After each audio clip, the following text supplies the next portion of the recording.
All right, welcome back. We're back at it again. I'm just fascinated with Mexico City, so I'm going to stay here, and I guess until Monday, or maybe I'll start on something different on the weekends. Just Mexico City is just amazing. I just never, ever even realized how interesting it is, especially in regards to this, the Kennedy assassination. But anyway, all right. So it is the JFK Assassination Audit, video number 62. It's now 17 February. I'm calling this one Romancing the Stone. I don't know if you remember this movie from like the 1980s with Michael Douglas called Romancing the Stone, and it was set like in New York, but they also went to Venezuela, or maybe I think it was Colombia or Venezuela. Anyway, it was South America. I just thought it'd be a good, interesting title. But all right, so. And with that, we're going to go take a look at the Venezuelan embassy. Of course, Oswald never went to the Venezuelan embassy. He'd have no need to. But in Venezuela used to be an ally of the United States. And you'll see, though,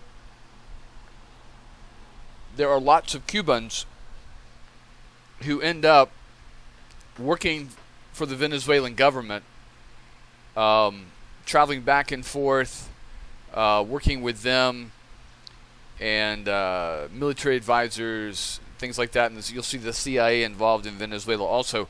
Now, recently, in the last, 10, 15 years, we've had this Bolivar sort of socialist communist party come about, and they've taken over Venezuela as kind of dictators. Okay? So they're controlling Venezuela as... it used to be they were called communists, but now they're like populist, socialist, all this kind of stuff. So this is what's going on in Venezuela. I'm sorry, my computer's having some kind of problems here. It's like it's stuck. I may have to start over. Nope, okay, it's going. All right, so we're going to take a look at the Venezuelan image. And I just wanted to say one thing. That, the more things, how that saying goes, the more things change, the more they stay the same.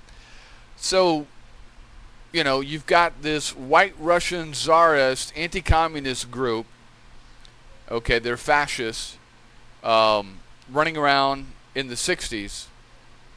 And they're linking up with their confederates in the anti-communist, right-wing conservative elements of the government. They're linking up with the anti-communist elements of the mafia, the anti-Castro Cubans, the CIA, the FBI, all those things. And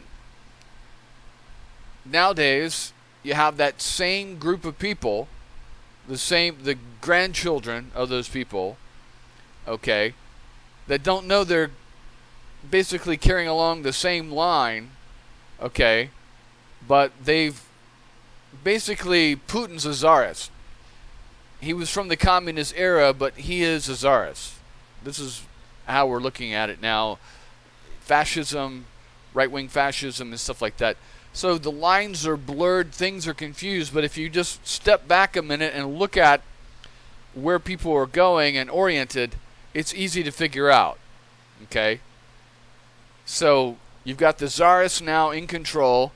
You've got the right-wing elements, the same right-wing elements that were allies of the expatriate czarists, who are now in control of Russia, are now allies with them in the government. Okay? So the Republicans, you see how they're wanting to cut back aid to the Ukrainians. It's the same group, the same players, the grandchildren of the same group. Okay? So just want to make a point on that. But back then, in the 60s, Venezuela was an ally. It was anti-communist, but now, the communists have evolved to where they call themselves socialists now, or People's Party and stuff like that, but it's control. The only difference between democratic socialism and communist socialism is basically control. In democratic socialism, the socialists are elected, and it's democracy, it's through a democratic process. In communism, it's just like fascism, okay, but it's socialist and oriented, and it's all has to do with authoritarian control. Just like Hitler, just like Stalin, there's not much difference there. All right, so let's go take a look at the Venezuelan embassy. First, we're going to orient ourselves here in the area of Mexico City. So I'm starting to figure out this. Yeah, this is like the historic area of Mexico City. This is where all the ancient Tenochtitlan was right here. Okay, it was an island, and everything else was surrounded by water. And so the old temple, the Temple Mayor, the old plaza, the old Mexican government, it's all right in this area here. This is where Oswald was staying, in the old part there. Now, the Russian embassy is down here. I don't know where the American embassy is. I haven't even looked yet. Matter of fact, let's take a look at that. We're not going to look at the American embassy. We're just going to see kind of where it's at. And then the Cuban embassy is right over here. All right, so let's see. How far is this from the Venezuelan embassy? Now, the Venezuelans, you know, they're allies with the Nicaraguans, the Cubans, the Russians, the Chinese, the Iranians. They got strange bedfellows. It's like an axis of evil, I guess you could say. Oh, United States Embassy. Whoops, big difference there. Embassy, Mexico City.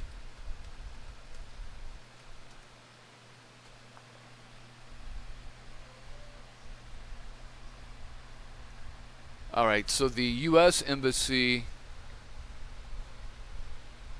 is back more closer to the more historic part of Mexico City. All right, let's take a look here. So we're going to do our God's eye view and kind of get an idea of what is around this embassy. This one's not off a main street. For security purposes, it's actually good to be down a side street. That way you can control both ends. And matter of fact, let's take a look at that. Hold on one second.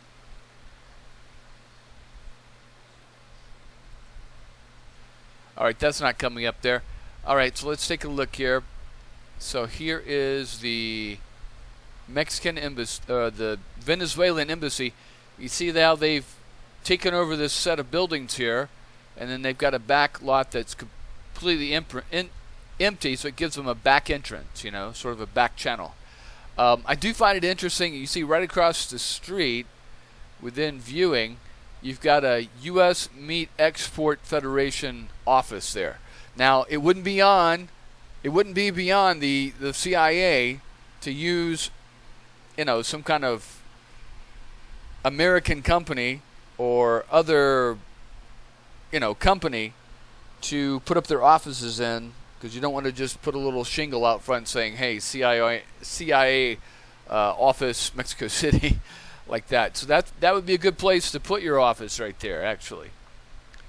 And then you could just, if people see Americans coming in here, they can just say, oh, no, we're with the Export Federation. We're not Americanos. Okay, gringos. All right, so this is the Venezuelan embassy. Very small footprint. You know, just one little building, one little block there. It looks like they've maximized what they can do for security purposes.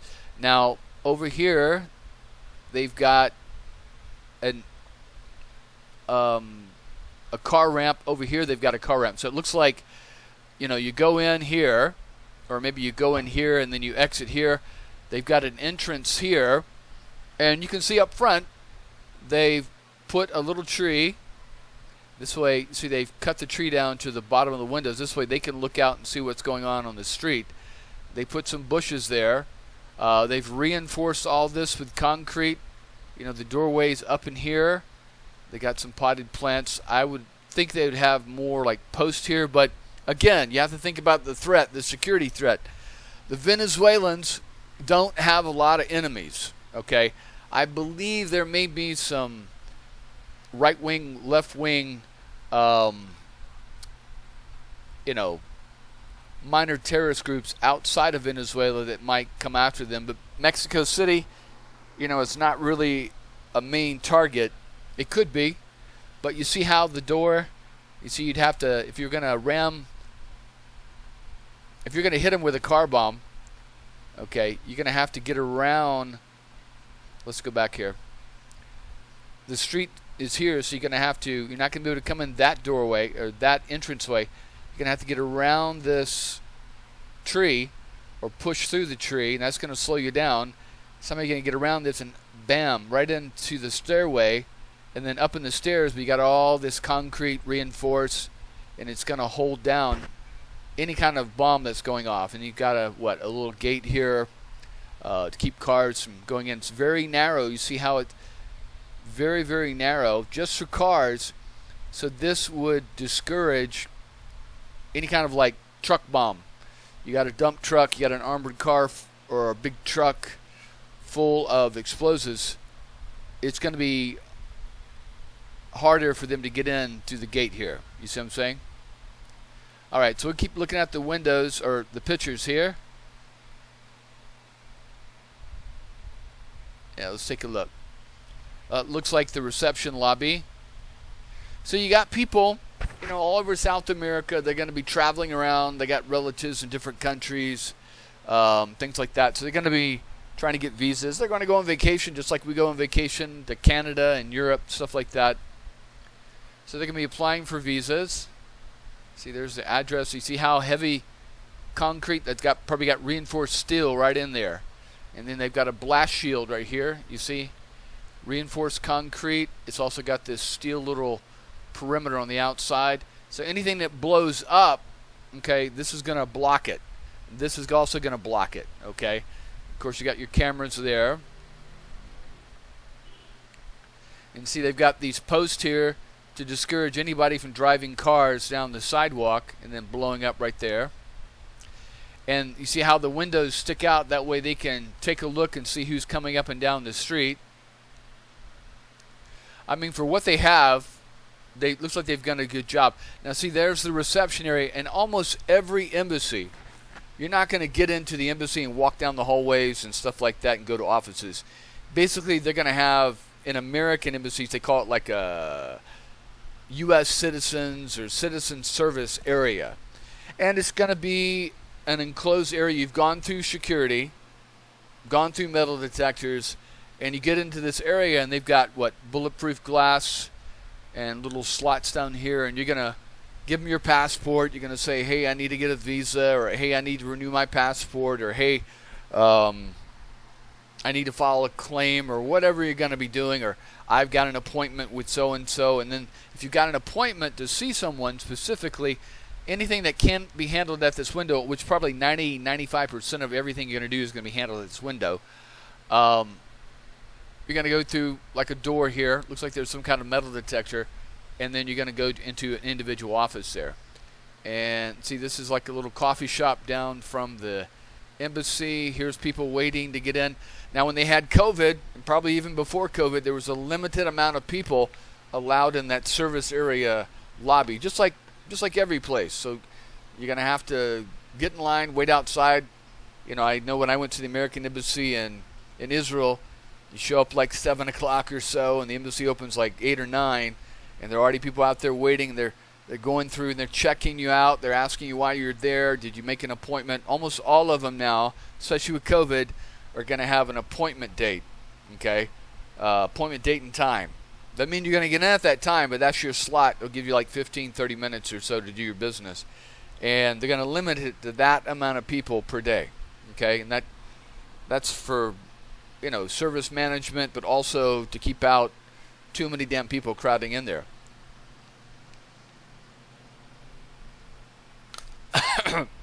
Anyway,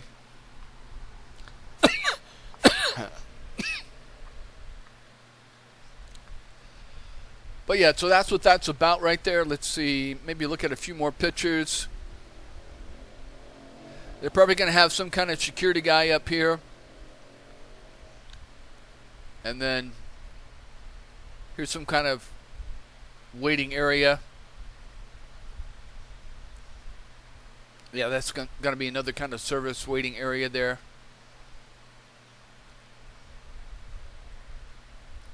See, there's the service windows. These are like in almost every embassy.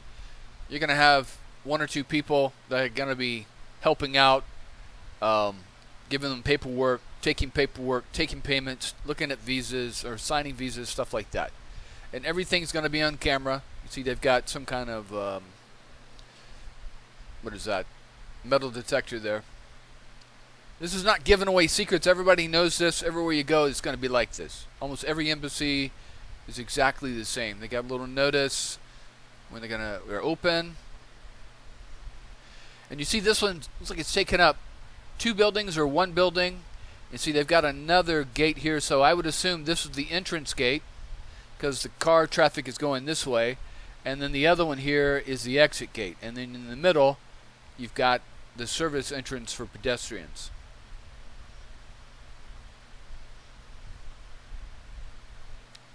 Alright, so that's basically, we're going to keep hitting the same things.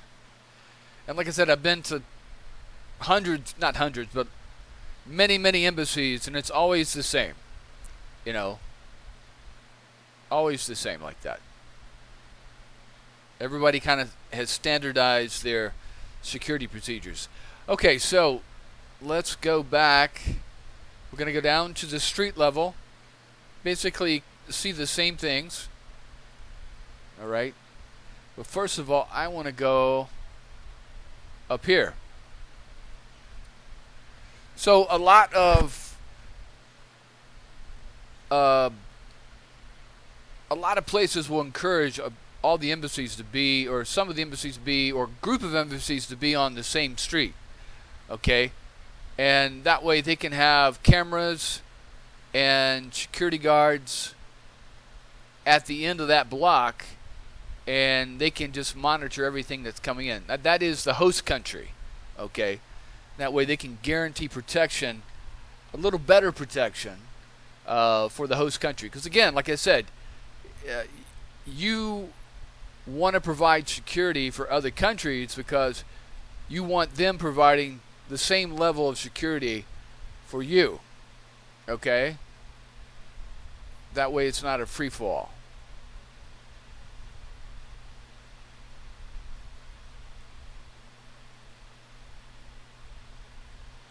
Yeah, so that's basically, we'll get on down the street here. Hold on one second.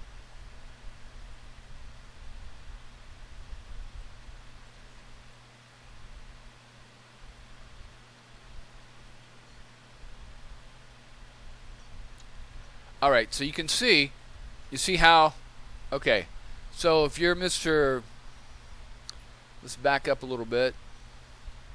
So I always look at everything from potential of a criminal. Okay, what is a criminal going to do when he's looking at me, when he's looking at my house? What can a criminal do if I was a criminal or a terrorist? Not much difference looking at attacking this embassy. Okay, so if I'm in my little truck, you see you got a truck right there, although you'd probably use something a little smaller. But say you got your truck and you're going down the road, you're full of your whole, you know, you're with the right wing, whatever, Venezuelan Freedom Army, and you're going to car bomb them to kill a bunch of people and employees. You're probably going to be killing a bunch of Mexican citizens to make some kind of statement for some stupid terroristic reason, which doesn't only make sense to you.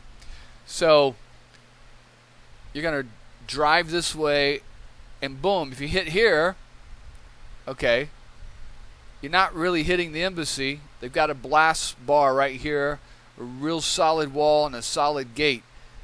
All you're going to do is blow yourself up, maybe damage the window and kill some people in the street. Okay? If you're going to try to ram your vehicle up those stairs into there, it's going to be real difficult. You got to go, usually they're going to have a car here. You're going to have to push that out of the way. You're going to have to push through these trees. There's probably some bars hidden in there that you can't see, and then you're going to try to hit up those stairs, and again, it's the same problem. It's going to be real difficult. Say you want to avoid all that. You go down, you're going to have to make a sharp turn. You're just not going to make it. You're going to have to get around some kind of car here, and you're probably going to impact yourself into this building. So they've got that pretty well covered for what they have. They've got that pretty well covered. I would think that most of these windows would be bulletproof, bomb-proof, some kind of hidden wire mesh, something like that. That's what I would do. Anyway, so again, Venezuela doesn't have a lot of enemies. It's usually just the U.S. and a couple of Western countries, but none of those people, none of those countries that are their rivals, are going to be sending terrorists to attack them. Okay. All right, so we'll take one last look here. So on the back end, they've got an open alley here, and that's the back end of the embassy. They're probably parking their cars there for the staff. It also gives them an exit to get out. Oh, wait a minute. Forgot one thing here. Hold on one second. So, if the U.S. or someone, the Mexican government is watching them, they're probably going to be doing it from this building right here. Now, that U.S. meat export office is in here somewhere. That'd be a good place to watch them. Put a camera up. If you look here, they've got curtains. So, somewhere in here, they're going to have somebody watching them. If, somebody decides that they're worth watching.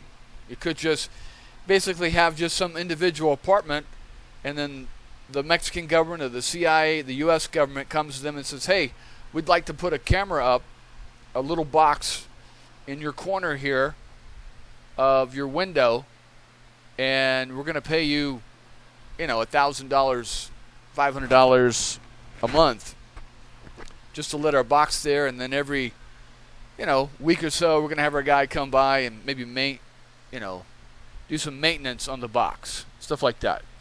That's what I would do. Even you see how they've got these little glass parts of the patio. You can even put a box there, and orient the camera and catch whoever's coming in and coming out. Okay, because Venezuela is not real high on the terrorist list, but if I seem to remember correctly, that Carlos the Jackal was Venezuelan, and he was working with Arab groups, and so if he was in Mexico, he would be transiting through this, maybe to this embassy here. That's just something to think about. All right, so we're going to move on and get to our video.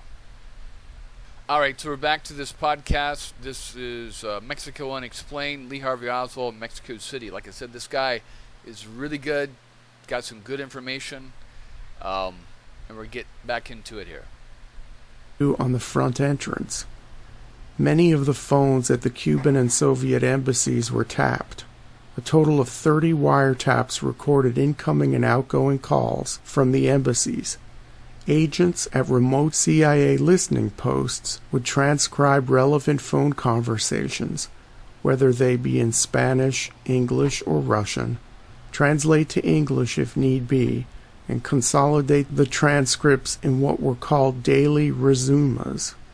The resuma from the previous day would be on the desk of CIA Station Chief Winston Scott by 9 o'clock every morning. In addition to the video and audio surveillance of the Soviet and Cuban diplomatic compounds, there were what was termed penetration agents inside the embassies. These penetration agents were covertly working for the CIA while holding low-level clerical jobs for the Cubans or Soviets. All right, so the Russians have penetration agents. We have penetration agents. Even the federales are going to have penetration agents. And so, like I said, when Lee went to the U.S. Embassy in Moscow, the reason he was shouting and saying this stuff out loud in the lobby there, remember he had that You remember I showed you the Venezuelan, they had the service lobby there? Well, before they had just a regular front lobby service desk with someone that would be handling the front desk like that. And so all around them, they'd have, people that were clerk typists and filing and stuff like that, handling visas, things like that, in that service area that I was showing you. A lot of those people that handle that, their boss is going to be an American citizen or Venezuelan citizen, or whoever the embassy belongs to is going to be a citizen of that country. But a lot of those people in there working, either typing up the visas or filing the visas or doing research or whatever, are going to be local citizens. They just can't, send over an entire staff. So they hire local people. They've done background checks on them, whatever they can get. So if you're in a host country, you know this. So you're going to have, some lady that looks like she's so-and-so and looks pretty poor and doesn't really look like a threat. Okay, and then, where's she going to get her information from? Well, from the government, the host government, okay? So they can put anybody in there to make them look like anything. It looks like some poor housewife or housekeeper, whatever. Or some girl that just graduated from typist school or something. So the Russians do it, we do it. So in the U.S. Embassy in Moscow, Oswald's going to know this. And so that's why he went after his suicide attempt to the U.S. Embassy to announce all that, not for, the front desk U.S. Embassy agent to hear this. Is for these penetration agents to hear it. And then they report back to the KGB and say, yeah, this guy must be for real, because he came in and said his name was Oswald, slapped his passport down, said he's going to give up all his secrets, wants to be a U.S. Soviet citizen, all this kind of stuff. So that's going to further along his legend that he is who he says he is. Okay, and the same thing, you got the Russian embassy in Mexico City. Okay, so he's going down there, and we've got penetration agents in their embassy. Okay, so he's going to go down there. He's been sent on his mission. He doesn't know exactly what he's doing. He's been told, hey, go down there, cause some shit, stir up the shit. We're going to monitor who they talk back with and how the communication stream goes. Okay, that's what he's going to do. And so that's what he's doing. And then we've got penetration agents that are going to reflect that, okay? They're going to be listening, and they're going to try to figure out, is this guy for real?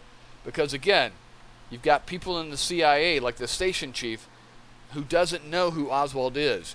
But you've got Maurice Bishop, okay, who is heading special operations out of Mexico City that know who he is and send him down there specifically for that. They can get a record of Oswald saying this crazy stuff about trying to get into Cuba, trying to get into Russia. You see? And then, he's over at the Cuban embassy, same thing. I believe Sylvia Duran was probably some kind of penetration agent, either with the Mexican police or with the CIA in the Cuban embassy. So she's going to be reporting back what she hears. This is why the reason they're trying to taint Sylvia Duran and say that she slept with Oswald and stuff is to delegitimize any kind of connection, saying that she may be working for the U.S. because, she's sleeping with the guy who killed the president, so she can't be an American agent, right? So you sully that, so it makes it look like she's not working for us in the Cuban embassy. And also, if she reports back, okay, to whoever's listening, it's going to get back to the Cubans that, the Mexican police tortured me, and I was sleeping with Oswald. Okay, then they're going to think that, if she's one of them, they're not going to torture her. So she's probably not one of them, and then that's going to cast a suspicion away from her, okay, that she's a penetration agent. You see how that works? It's kind of a weird psychological thing, but basically you report back, maybe even beat her up. Give her some bruises so it looks like they beat her up. Why would they beat her up? They suspect her of working with Oswald or working with the Cubans, and therefore on the flip side, when the Cubans look at this, that means she's one of us. She's not one of them. You see how that works? It's very complicated, but it does work. Okay? It's establishing her legend that she's not with the CIA or not with the Mexican police, but in reality, that's where she is. Okay. Keep going here. Oftentimes, the identities of these secret agents were only known by the station chief himself, who received regular reports and updates from them. There we go. There was very little that could get through this complex monitoring system down in Mexico City, and station. And again, you have to think of it this way. If you're, like I said, you're sitting in your office at work, and you're doing your business that your boss, your immediate supervisors come to you and put an assignment for you to do. Now, your boss is not going and making an announcement and pointing back to your office and going, hey, everyone in the office, just to let you know that this guy over here in this office is going to be working on this secret assignment and no one else is to work on that or ask him about it. Okay? That's just not going to happen. It's not going to happen. It's going to be, here, come into my office, close the door. Okay. Now, I've got a special assignment for you because, and basically want to butter them up. I've been watching you. You've been working really hard, doing a lot of good work, getting a lot of product coming through, a lot of good information. So we've got something that's come up, and we think that you would be perfect for this assignment. Now, this assignment involves a lot of secrecy. You can't tell other people about it, okay? You can't discuss it in the break room. It's a special project that we're working on, okay? And, you may be in the accounting department or you may be in whatever department, but this is going to be your assignment. If anybody messes with you, just tell them, hey, I'm working on a special assignment with my boss here, okay? Or if they got any problem with it, have them come talk to me, okay? And I'll shut them down. So this is what Maurice Bishop is doing, okay?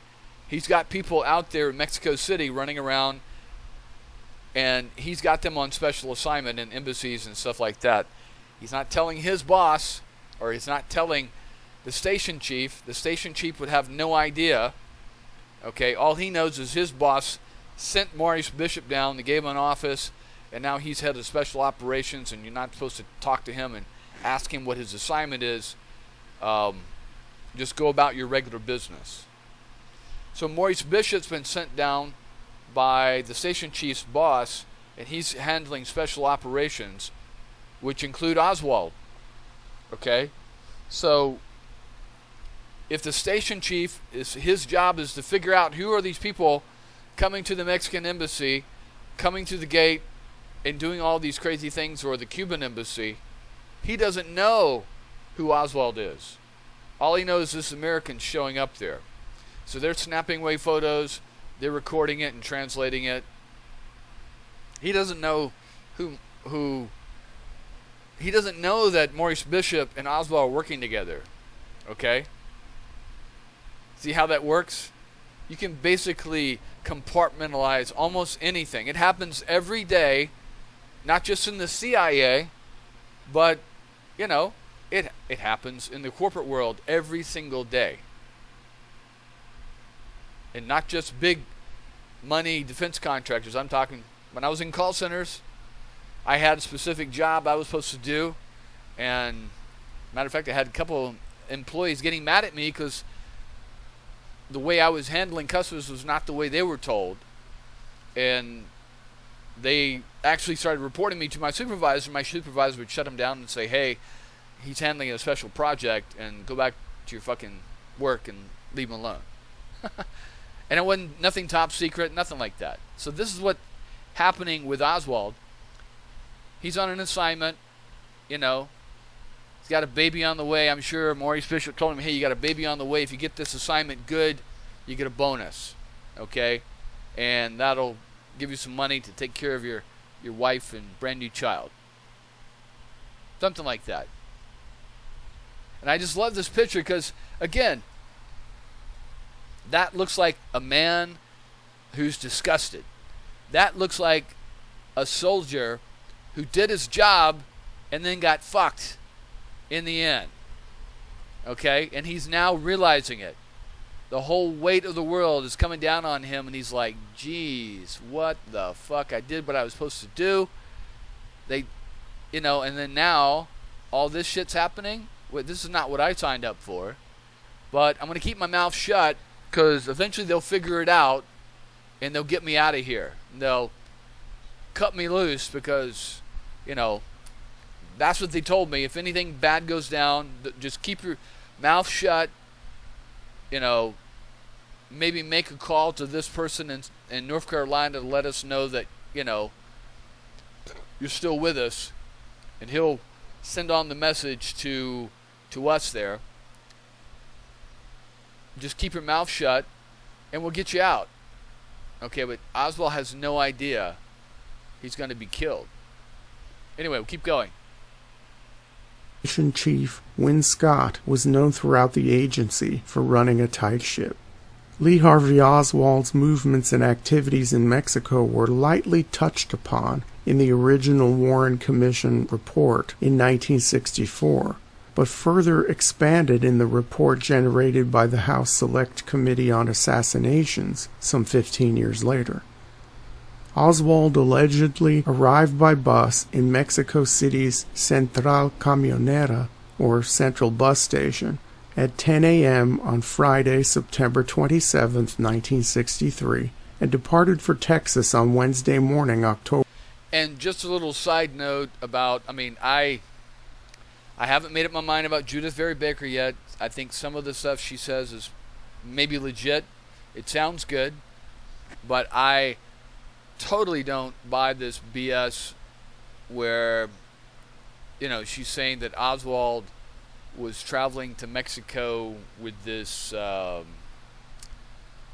cancer-causing agent so he could get into Cuba and kill Castro.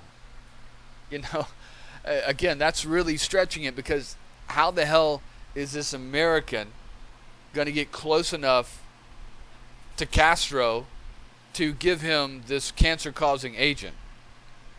Doesn't make any sense, okay? Or if he's going to pass it off to someone in Mexico City, why not just go down to Florida and give it to one of these guys that are infiltrating in and out of Cuba almost every day, every week, and give it to them, and then they can give it to someone, whoever, that can maybe get close to Castro. And, also to rely on a experimental cancer-causing assassination agent is kind of a long shot. It's like trying to develop a super, catapult or crossbow bolt that can fire 90 miles, and hopefully that'll be good enough to hit Castro from Miami. It's kind of stupid like that. There's much more reliable ways of killing Castro, blowing him up. They were already Operation Mongoose trying to kill him that way. Someone closer to Castro, much more dependable than some cancer-causing agent. And it's funny because the Cubans actually are on the premiere of a cancer-fighting, injection or whatever. So I think that's kind of interesting.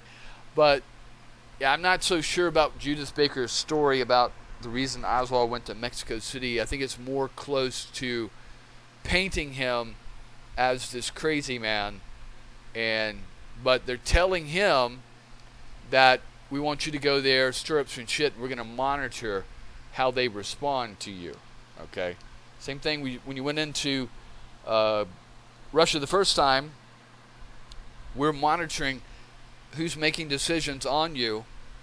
We're monitoring some of the false information that you're feeding to them to try to flush out any kind of penetration agent we have in our government, any moles, So I think that's what's going on. Again, I'm still not exactly sure about Judith Barry Baker. We'll get into her another time.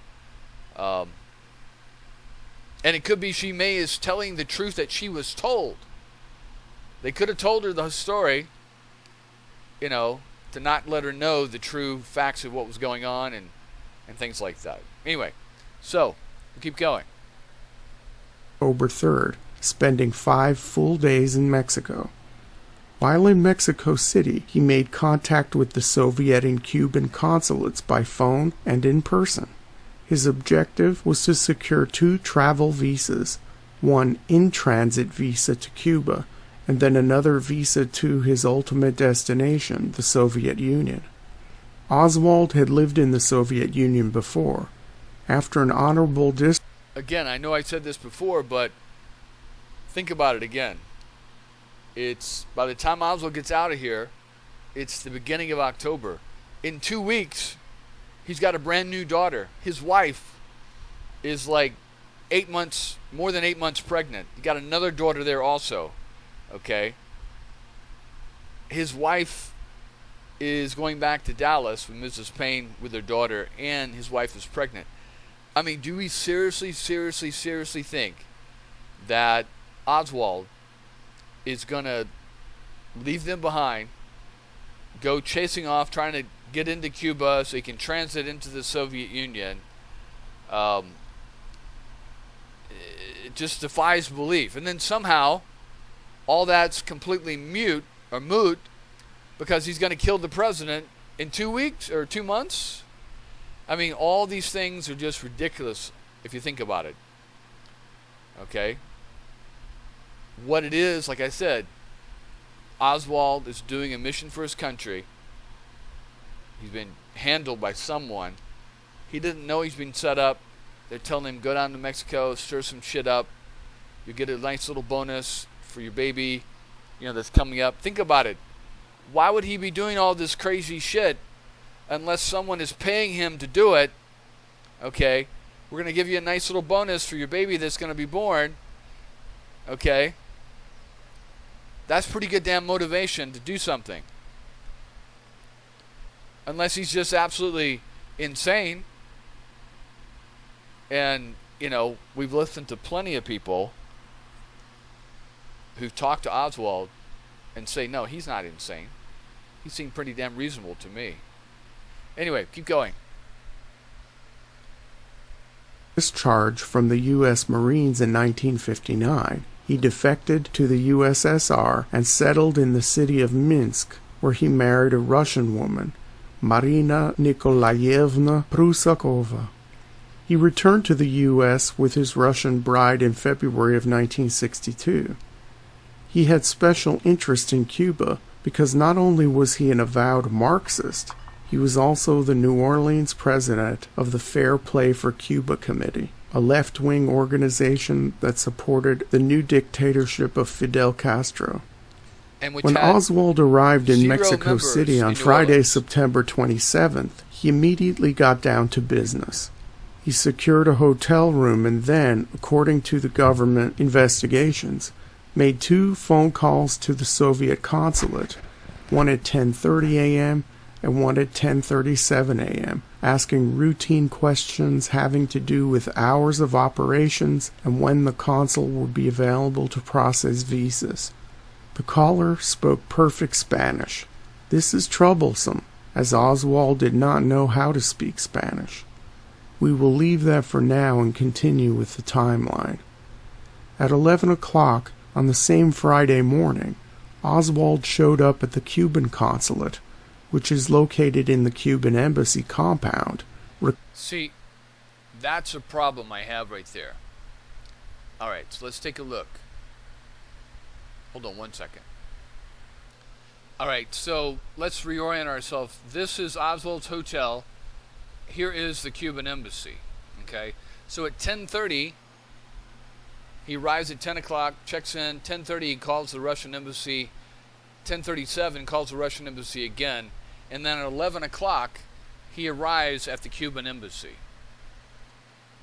That sounds pretty logical, right? Boom, boom, boom. The only problem with that is even if Oswald had access to a car or a taxi, it'd take 30 minutes to arrive at the the Cuban embassy from where Oswald was at. So if Oswald made the phone call, ran out, jumped in a taxi, it's still, I mean, this was like in 1963, I'm sure the roads weren't as good then. It would have taken him at least 30 minutes to get there. That would have put him there at the earliest, 11:07. Now, most likely he rode a bus. And this is today. It would take 50 minutes. 49 minutes. Okay, so if he immediately at 10:38 goes out, gets on the bus, he wouldn't get there till 11:30. So again, the person that was calling is probably different than Oswald. Or Oswald's calling and the person that it goes to the Cuban embassy is different than Oswald. Anyway, I want to listen to that part again. Hold on one second. Spoke perfect Spanish. This is troublesome. Routine questions having to do with our 27th, he immediately got down to business. He secured a hotel room and then, according to the government investigations, made 2 phone calls to the Soviet consulate, one at 10:30 a.m. and one at 10:37 a.m., asking routine questions having to do with hours of operations and when the consul would be available to process visas. The caller spoke perfect Spanish. This is troublesome, as Oswald did not know how to speak Spanish. We will leave that for now and continue with the timeline. At 11 o'clock on the same Friday morning, Oswald showed up at the Cuban consulate, which is located in the Cuban embassy compound, requesting an in-transit visa to travel through Cuba on the way to the USSR. His contact at the Cuban consulate was a 26-year-old. So actually, this may be incorrect, but I think his information is more correct than mine. He called the Soviet consulate and spoke in Spanish, which Oswald doesn't speak Spanish. Okay, at 10:33 and 10:30 or 10:30 and 10:37. So there's another story also that eventually we'll come across, that around this same time, okay, before Oswald gets to Dallas, that someone shows up at the Texas Employment Commission in Dallas, claims to be Oswald, and speaks Spanish. Very interesting. One thing also to remember is that Crayford and almost everyone in the Interpeng group spoke Spanish. Very attractive Mexican national named Sylvia Duran. Oswald showed Duran various documents to complete the visa application, but none of the documents had a passport-type photo that was required for the Cuban paperwork. One of the documents Oswald proudly showed to Duran was his Fair Play for Cuba ID card and declared himself to be a communist. Sylvia Duran thought this strange, as it was routine for the American Communist Party to send its members down to the Cuban consulate in Mexico City to get immediate visas. They had a special deal with the Cuban Communist Party for properly vetted communists to have a hassle-free paperwork experience for their travel to Cuba. The man before Duran was going about this the hard way, she thought. Again, so that tells you something right there. So Duran is aware there is a procedure that American communists try to get into Cuba. They send them a list of this is the person we're going to send down, and we'd like to get a visa for them, okay? And then they come down, they get the visa, and they can transit into Cuba. Oswald's not on that list. He's not a communist, okay? No one, and see, the reason he's not going through them, because he knows that he would be rejected, okay?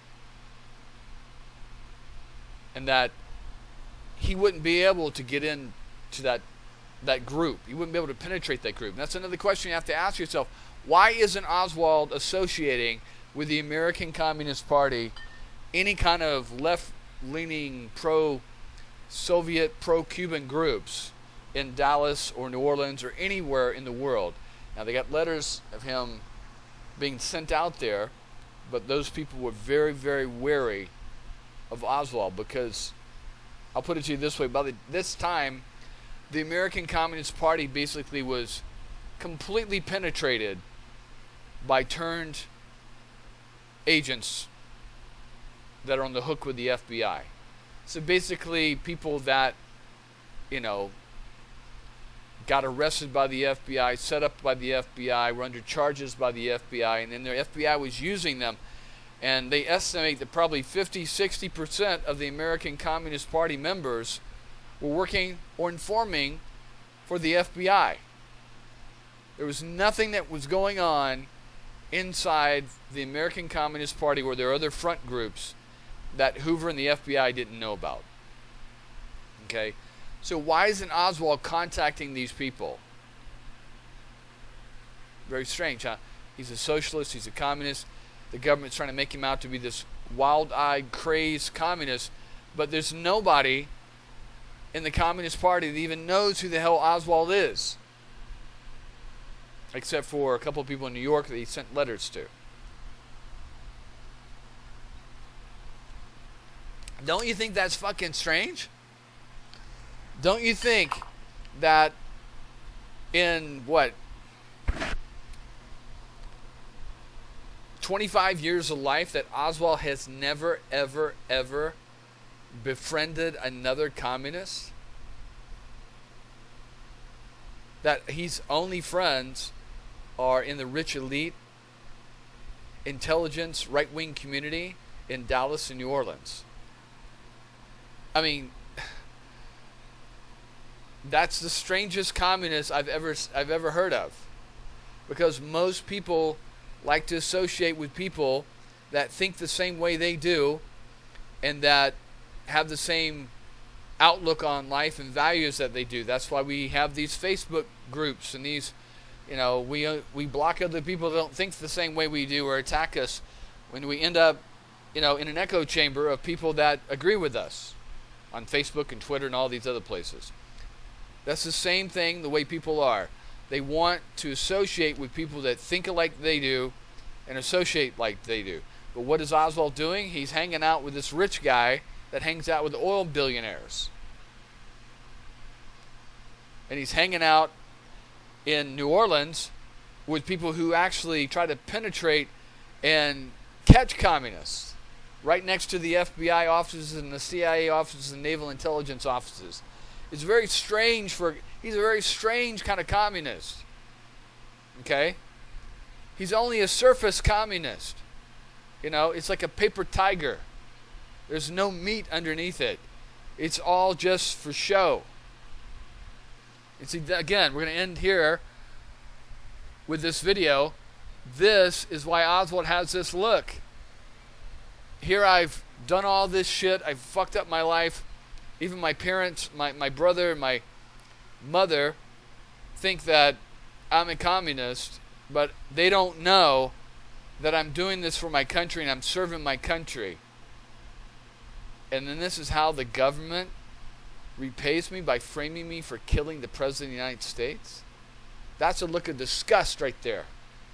He says, well, maybe there's something going on that I don't know about, so I'll just keep cool, keep my mouth shut like I was told, and then hopefully they'll get me out of this mess. Because this is not what I signed up for. Anyway, we're going to go into docs now. Hold on one second. Alright, so we're going to go into a brief snippet of Richard K. Snagel just for timeline purposes. I'm going to get into Richard K. Snagel another time. Personally, I think Richard K. Snagel is mentally ill. But again, you want to use people that aren't CIA farm-trained agents. You want to use people that are controllable, a little crazy, alcohol problems, financial problems. You can get a hook in them, okay? And then you have deniability. No, that guy's just crazy. We would never work with something like that, okay?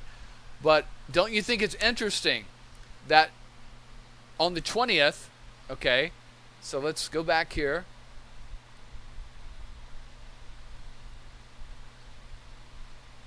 I mean, it's almost like someone turned on a fucking switch. Okay? So you got Thornley leaves on the 29th and heads to Mexico. Okay? Oswald gets his visa just a few days later to go to Mexico City. George Gadet's in the same line with him, a seasoned CIA contractor that works in South America. He's in the same line with Oswald. Just like 3 days later, Richard Case Nagel goes into a bank in El Paso, Texas, which is right across the border from Mexico, which means that he was probably in Mexico and heard something and decided to extract himself from the situation. And he goes into a bank in El Paso, doesn't rob the bank, but fires into the ceiling, goes outside, sits down and waits for the police to show up, and then gets arrested. We'll get into Richard Case Nagel another time. 3 days later, David Atlee Phillips, Maurice Bishop, is made the CIA Chief of Cuban Operations in Mexico City. Okay, like I said, there's the Mexico City CIA Station Chief, and then you got Special Operations, Cuban Operations, David Atlee Phillips.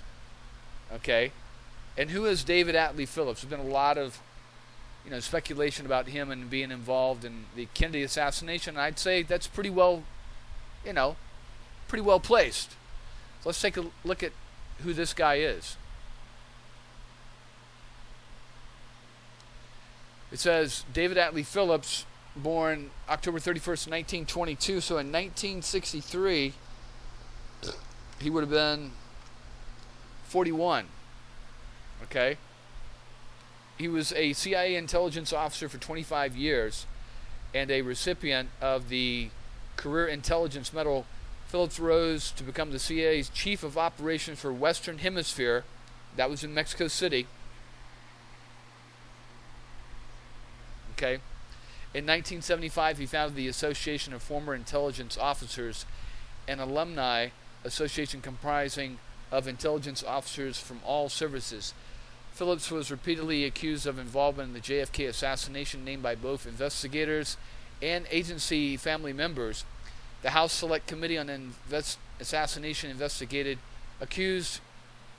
accusations from Cuban exile Antonio Veciana that Phillips had met Lee Harvey Oswald in Dallas, okay, on the 27th of September, just a week after he becomes station chief in Mexico City.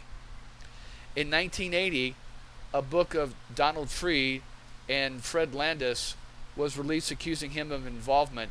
Phillips sued them for libel in 1986. They settled for an undisclosed amount and retracted the allegations. So, back in 1980, they wouldn't have the information that we have nowadays, and the documents will go over. Okay? So, let's see. It says, early life. Phillips was born in Fort Worth, Texas, and attended the College of William and Mary in Williamsburg, Virginia. Now, let's not forget that Oswald, okay, was basically raised and was living in Fort Worth, Texas when he came back from Russia. Phillips was an actor prior to World War II. During the war, he served as a nose gunner in the United States Air Force. He was shot down over Austria and captured by Germans, but was able to escape and make it back to Allied lines. Now, I find it interesting, and you'll find it interesting, that a lot of CIA agents were former actors. And there's this involvement of the CIA with Hollywood.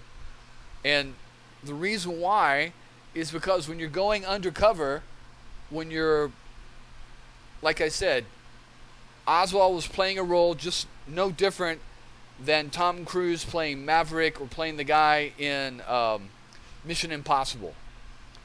Different names, different characteristics, different profiles, same actor. Okay? Like I've said before, is Oswald playing the role as hardcore right-wing patriot undercover working for his country, or is he a crazy communist, or is he playing those roles? Which one is Oswald? Okay?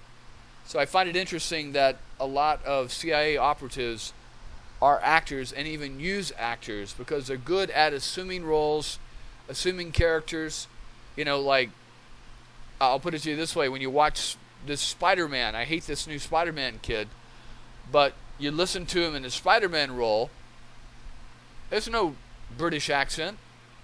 But then you see him on some interview, he's got a really hardcore, heavy British accent. Same thing with Andrew Lincoln, who plays Rick in, The Walking Dead. And you watch Rick and his character, and you see him playing his character, and he's playing a southern sheriff. He's got a southern accent, a little bit of an accent, got a certain swagger and way he does things. It's kind of a southern style. But then you see the British actor, it's like night and day, completely flip, completely different. Same person, same flesh and bone, same brain, same mind, but the character portraying, is just face skin deep. Just like Oswald. Oswald is this person who's playing a role just skin deep. Like I said, he doesn't try to join other communist groups. He's not associating with other communist groups. He's hanging out with right-wing anti-communist groups. Okay? So the whole, it's a facade. It's like a fake set. You go on these Hollywood tours, backlot studio tours, and you see there's a street view. Okay, you can even go on Google Maps nowadays and click on, their studio tours and stuff, and you'll see there's a building. It's got windows and a door and street views and a lamp and a fire hydrant and cars parked along the way, and maybe they'll fill that street full of actors. Okay, background actors they call them. But then if you go up the stairs and go in the door, there's nothing inside. It's an empty, a lot of times it's not even a complete building. It's just scaffolding holding up the front of the building. Okay? So that is what we're talking about here. Oswald is just a piece of a set. Okay? A piece of a movie set that they're moving around. He's playing a role. He doesn't even realize that he's playing a role. You see, you got, like in the movie business, you got actors, and they're following a script. They're reading out lines that they didn't write, that someone else wrote, like Maurice Bishop, who's controlling these actors. He's writing the script. Here, here's your assignment. Go here to the Soviet embassy and ask them about this and say that, and go to the American embassy in Moscow and say this. And act like that. Okay? Oswald doesn't know what he's doing. He's just playing a role. He's an actor. He's fulfilling his duty, his mission. Maurice Bishop is the director and the producer and the scriptwriter. Again, you got a lot of people,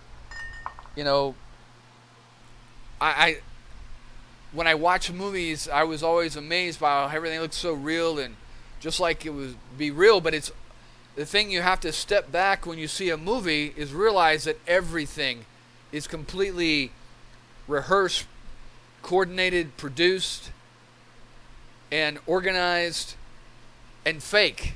And none of it is real. Okay? When you see an actor walking down the street in New York and he's talking, okay, you're focusing on that, but you don't realize that the people walking up and down the street that look like you and me are also actors. They're called background actors. They're extras. They've been put in to dress a certain way and look a certain way and act a certain way. Okay? And then the people driving the cars are all actors. They're not real. Okay? You see what I'm going with this? So Maurice Bishop is the director of this horror play called the JFK Assassination. Okay? He's one of the directors.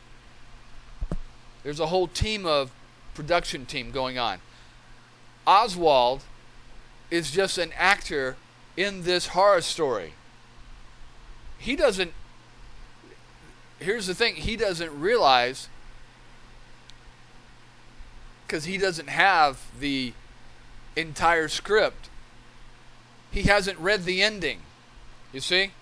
Like, when I used to get these books, I'd want to know how it ended first before I read the whole book. So I'd read to the end, and they'd say, and George was shot, and as he bled out, he laid on the ground and looked up at Mary and said, I've always loved you, and I'll always love you, and and then he dies, and then Mary cries, and then the sun, sets, and then the credits roll, and that's the end of the movie. Okay? Or the end of the book or whatever. And so then you go back to the beginning and you see one day George was walking down the street in Main Street and he saw this beautiful girl walk across the street in front of him, and he wanted to find out who she was, and of course she was Mary, but he didn't know that. And he didn't know that the whole thing was scripted, and the whole thing, his life, where he was going to end up dying at the end. Now, George should have read ahead to the end of the script to find out what happened. Then he may have just passed up Mary. You know what I'm saying? He might have passed up on Mary and gone somewhere else. But unfortunately in life, we don't have a script. Okay? We don't know exactly how things are going to end up. Same thing with Maurice Bishop. Same thing with the people who assassinated the president. They didn't know exactly how it was going to happen and how it was going to end up. All they could do was orient the pieces in the set, in the movie, in a certain direction. Okay? You got the set, which is Dallas. Or the location is Dallas. Just like, in some Mission Impossible movie, it may be Vienna, Austria. And then you've got the final scene. The assassination is Dealey Plaza. Okay? And just like in Mission Impossible, it may be some square somewhere where they're going to exchange the money for the whatever they're trying to get. And then you may have the extras, that are in there. And then you may have the players that are in there, like the assassin team. Okay? And then you may have Maurice Bishop. And isn't it funny that you got all these people that were involved in the attempted assassination of Castro are now all involved in the set of this horror story for this last thing in a movie to kill Kennedy in this set of Dealey Plaza there. So you got Maurice Bishop gets arrested in Fort Worth over there the same time that Oswald gets arrested. Okay? You got Patrick Hemming. He's on the assassination team to go after Castro. He's there. You got George Bush. He's supposedly in Tyler, Texas. Okay? And then he's telling people that, hey, this other guy is telling me that he wants to kill the President of the United States. Okay? And you got other people like E. Howard Hunt saying, no, I was eating Chinese food in Washington, D.C., but then his family, after he died, says, no, he was never there. And there's a photo of supposedly of him there. You've got all these characters and players that are watching the end play of this long script they put together. And the script had just started. You see? You got here.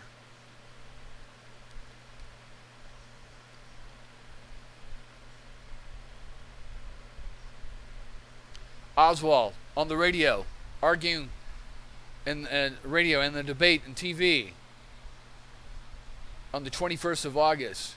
Kerry Thornley, this little pawn piece, is moving in from California, traveling through Mexico. Okay? You got Lee Oswald sent over on his mission to get his Mexican passport. You got George Gadet in the same line. Okay? He's just reading, he's following the script. He doesn't know the end, he doesn't know the end scene of what's going to happen either. He's just following his script, his orders that he's been giving. You got Richard Case Nagel. Maybe he figures out something's going on, and he thinks it's going to happen in September. I think it's like September 23rd, I believe he thought it was going to happen. So he walks into a bank before then, so he doesn't get caught. Okay? You got all these chess pieces being moved on the board towards Dallas. All of a sudden, David Atlee Phillips, who's Oswald's handler, okay, for the special operations, he becomes station chief in Mexico City. Okay? Then you got Antonio Veciana 4 days later, says that he sees Maurice Bishop meeting with Oswald in Dallas. Okay? And that's Antonio Veciana right there. You got the 25th of September. See, the CIA already knows, the people that are watching the president already know they're planning, because LBJ is trying to get them to come to Texas. And maybe even LBJ doesn't even know there's going to be an assassination yet. Okay? All he's told is try to get him to Texas, for a fundraiser. So finally, they put out on the 25th of September, the White House does, that the president's going to make a tour, which is going to include Dallas around the 21st, 22nd. All of a sudden, everything kicks into gear. Okay?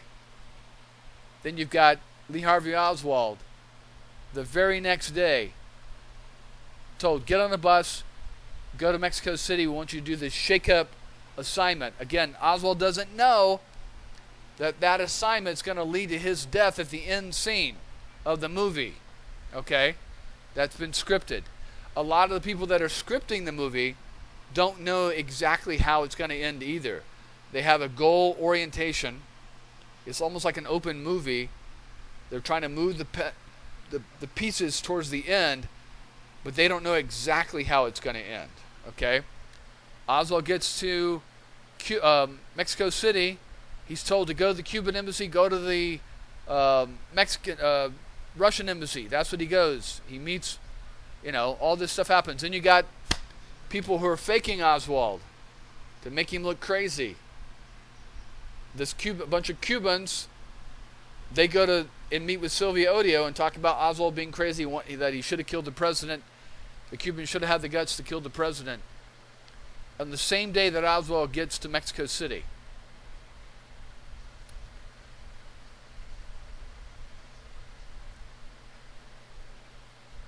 All right. Then you got Oswald immediately goes to the Russian embassy, immediately goes to the Cuban embassy. He's trying to get into Russia via Cuba. Okay, because that's what he's been told. Why not just go straight to Russia? But he's told he can't transit through Cuba until he gets an approved visa for Russia. And Sylvia Duran, she sees all this and tries to help him. Okay? Let's see what else we have here. On the same day that Oswald gets there, a pulse camera is put in front of the Cuban embassy that takes pictures once it's activated by a body crossing there. So he visits the embassy in Cuba. At this time, the next day, the FBI, the CIA station chief is aware that Oswald, or someone claiming to be Oswald, is in Mexico City. Then you got these pictures of Oswald showing up. They try to use this later, saying this is Oswald. Again, this guy is probably part of that Interpin group. He's carrying out his mission, his script, his role. He's playing his role in this movie. He's being guided along, reading the script. He doesn't know the end game either. All he knows is, this is your cover. Your name is Oswald, Leon Oswald, Lee Oswald. Go to the Russian embassy, go to the Cuban embassy, and shake it up. You see? But he doesn't know these. Again, a lot of these people don't know the end game because, like I said, remember I was telling you about my boss giving me an assignment. No one else is going to know. We're all going to be running around, working, going to the bathroom, going to the break room, going to the water fountain. We're not talking about what our job assignment is. This show, yeah, hey, I went hiking last weekend, or hey, did you see that Portland Trailblazers game? Oh, yeah, it was great. Da-da-da-da. But we're never talking about our individual assignments that we've been told by a boss not to talk about. That's what you have going on there. All right, let's see what else we have here. Oswald keeps trying to get this visa either to the Cuban or Russian embassy with no success, and he doesn't know it's just to shake up the Russians, okay, to see how they react to him.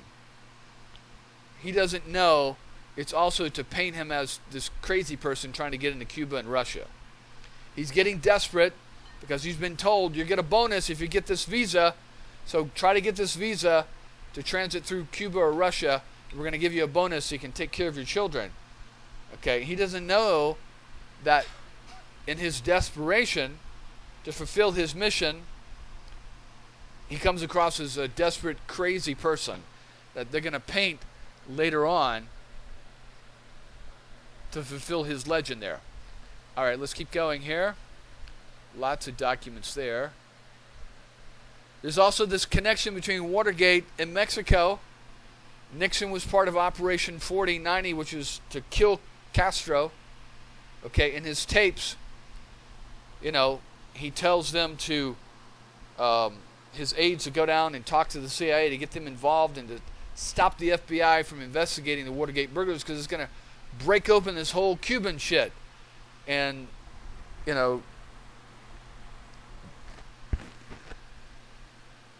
his aides like, well, I'm not. Will they know what that means? He goes, yeah, they'll know what that means. And then later on, when they were told what that means, is that it means the assassination of Kennedy, okay, and that the Banco Nacional, the funds for the check for the operation for Watergate, was run through Mexico City to this Banco Nacional in Mexico City. So Mexico City was used as an intelligence operation against the Democrats, against Kennedy, and against Cuba. Let's see, and then eventually Oswald gives up. He says, oh, I've done the best I can, and he heads back to Dallas, where his wife's supposedly waiting for him. Probably frustrated, like on the first year. There's also scuttlebutt about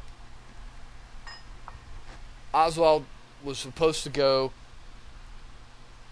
to the Willard Hotel in D.C. after this and participate in some kind of assassination plot against Kennedy there. But that didn't exactly happen.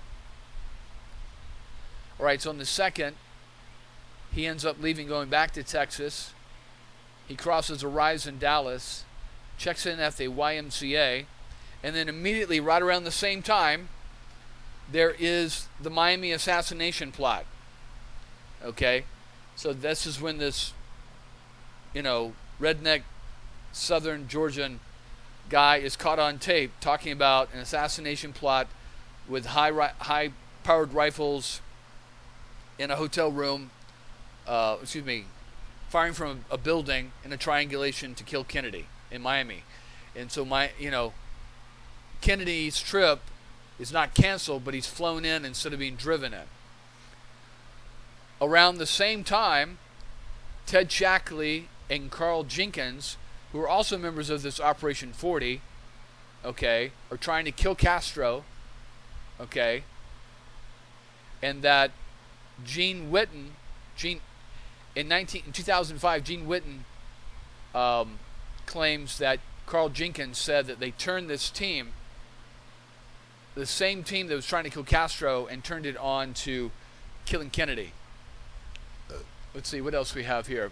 Around the same time also, you've got Perry Russo, who says that he was at a party in New Orleans with David Ferrie and met a Leon Oswald, and at the party There was also Clay Shaw, who went by Clay Bertrand, and at the party they were talking about a triangulation of fire to kill Kennedy and to leave someone to be sacrificed as a, not a patsy, but basically to get caught, to be everything to be blamed on. So all these things are going on all around the exact same time. That tells you there's a conspiracy. Other people are involved, but not everyone knows exactly what's going on. Let's see what else we have here. Oswald arrives back on the 3rd in Dallas, and then immediately after that, within 4 days, you see these people are saying that there's this Oswald guy showing up at the Sportsman Rifle Range practicing shooting. Okay? And then, within a couple of days, Oswald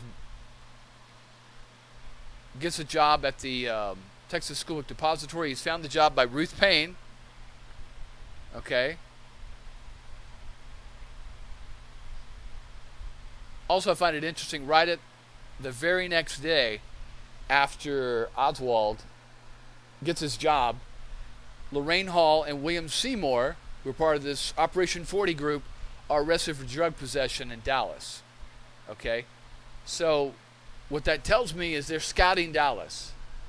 Okay? They're there looking around, and then they get pulled over because they're idiots. And there's a record of them in Dallas at that time, a month before the assassination. On the 20th, Oswald's baby's born. Again, to overemphasize this, do you really think that Oswald, on the 1st of October, trying to get into Cuba, trying to get into Russia, 19 days before his baby is born, he's just going to leave his pregnant wife behind to have her baby on her own? And his other child, his other daughter? You really think that Oswald's going to do something like that? He may be crazy, but he's not that crazy, right? Because what does he do when he gets back to Dallas? He's doing everything he can to get back together with Marina, and she's rejecting him. Okay? So the government can't have it both ways.